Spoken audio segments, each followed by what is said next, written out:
So guys imagine करिए दो देश, दोनों में एक ही प्रॉब्लम थी, अलग अलग भाषा बोलने वाले लोग और दोनों ग्रुप्स के बीच में टेंशन।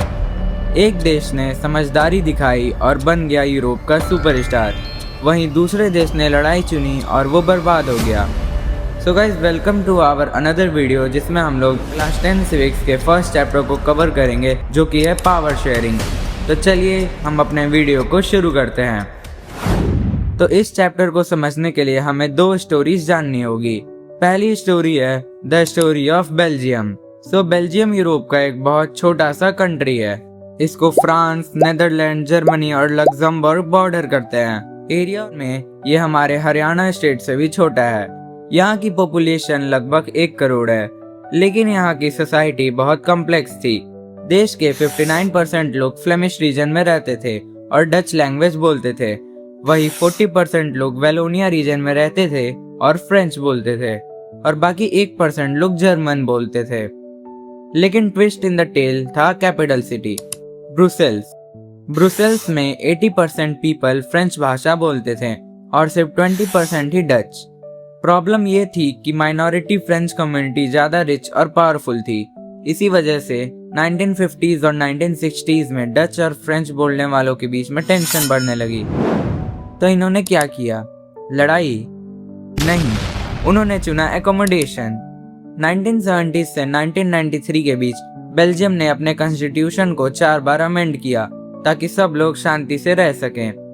उन्होंने रूल बनाया कि सेंट्रल गवर्नमेंट में डच और फ्रेंच स्पीकिंग मिनिस्टर्स की गिनती इक्वल होगी। स्टेट गवर्नमेंट को पावर दी गई और वो सेंट्रल गवर्नमेंट के सबऑर्डिनेट नहीं थे।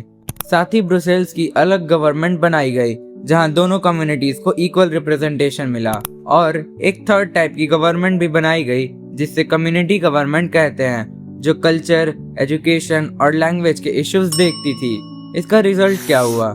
देश टूटने से बच गया, और जब यूरोपियन यूनियन बना तो ब्रुसेल्स को ही उसका हेडक्वार्टर बनाया गया।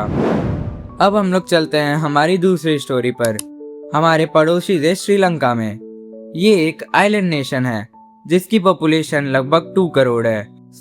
श्रीलंका में 74% पॉपुलेशन सिन्हाला स्पीकर्स हैं, जो मोस्टली बुद्धिस्ट हैं।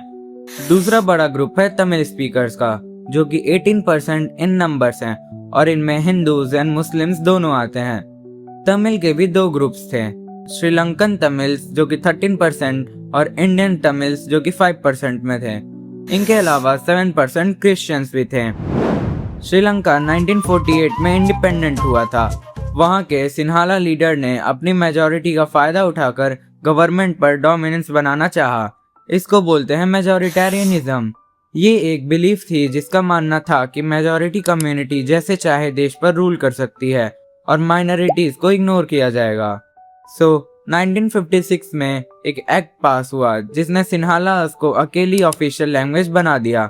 तमिल्स को पूरी तरीके से एलियनेट कर दिया गया। गवर्नमेंट जॉब्स और यूनिवर्सिटी पोजीशंस में सिन्हाला एप्लीकेंट्स को प्रेफरेंस दी गई। नए कॉन्स्टिट्यूशन ने कहा कि स्टेट सिर्फ बुद्धिज्म को प्रोटेक्ट और फॉस्टर करेगा। इसका रिजल्ट क्या हुआ? श्रीलंकन तमिल्स को लगा कि गवर्नमेंट उनके साथ डिस्क्रिमिनेशन कर रही है और उन्हें इक्वल पॉलिटिकल राइट्स नहीं मिल रहे हैं। उन्होंने एक इंडिपेंडेंट स्टेट तमिल एलम की डिमांड की। ये डिस्ट्रिक्ट एक भयानक सिविल वॉर में बदल गया, जिसमें दोनों साइड के हजारों लोग मारे गए। ये वॉर 2009 में जाकर एंड हुआ। अब दोनों स्टोरी सुनने के बाद क्या क्लियर हुआ? पावर शेयरिंग करना क्यों चाहिए? एग्जाम में आने वाले इसके 2 मेन रीजंस होते हैं। फर्स्ट, प्रूडेंशियल रीजन या प्रैक्टिकल रीजन। पावर शेयरिंग समझदारी है। ये सोशल ग्रुप्स के बीच कॉन्फ्लिक्ट और वायलेंस के चांसेस को कम करती है। पावर शेयरिंग से पॉलिटिकल ऑर्डर स्टेबल रहता है। सेकंड इज मोरल रीजन या कहे तो deep reason. Power sharing is very spirit of democracy.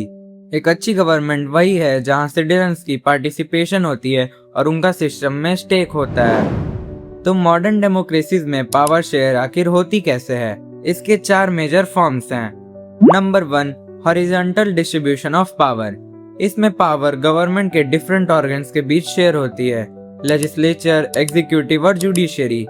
इसे system of checks and balance कहते हैं, ताकि कोई भी एक ऑर्गन अनलिमिटेड पावर यूज ना कर सके। Number 2, vertical division of power या फेडरलिज्म। इसमें पावर डिफरेंट लेवल पर शेयर होती है। एक सेंट्रल या यूनियन गवर्नमेंट होती है पूरे देश के लिए और उसके नीचे स्टेट या प्रोविंशियल गवर्नमेंट होती है। इंडिया में इसको पंचायत और म्युनिसिपैलिटी लेवल तक एक्सटेंड किया गया है। Number 3, power sharing among social groups. Power religious और लिंग्विस्टिक ग्रुप्स के बीच भी शेयर की जाती है। बेल्जियम की कम्युनिटी गवर्नमेंट इसका बेस्ट एग्जांपल है। हमारे देश में वीकर सेक्शन और वुमेन्स के लिए रिजर्व कंस्टिट्यूएंसीज होती हैं ताकि उन्हें फेयर शेयर मिले और उन्हें एलियन फील ना हो। Number 4, power sharing among political parties and pressure groups. Democracy में एक सिंगल पार्टी रूल नहीं करती। इलेक्शन कंपटीशन इंश्योर करता है कि पावर अलग अलग आइडियोलॉजीज वाली पार्टीज के बीच शेयर हो। कभी कभी पार्टीज मिलकर कोalition गवर्नमेंट भी बनाती हैं और ट्रेडर्स, फार्मर्स या वर्कर्स के इंटरेस्ट ग्रुप्स भी बनते हैं जो डायरेक्टली या इनडायरेक्टली डिसीजन मेकिंग को इन्फ्लुएंस करते हैं। तो दोस्तों, ये था हमारा पावर शेयरिंग का पूरा चैप्टर। अगर आपको ये वीडियो पसंद आया होगा तो आप हमारे चैनल के साथ जुड़ सकते हैं और आप हमारे इंस्टा आईडी पर भी जुड़ जाइए ताकि आपको इंटरैक्टिव पोस्ट्स मिल सके। मिलते हैं नेक्स्ट वीडियो में किसी नए चैप्टर के साथ।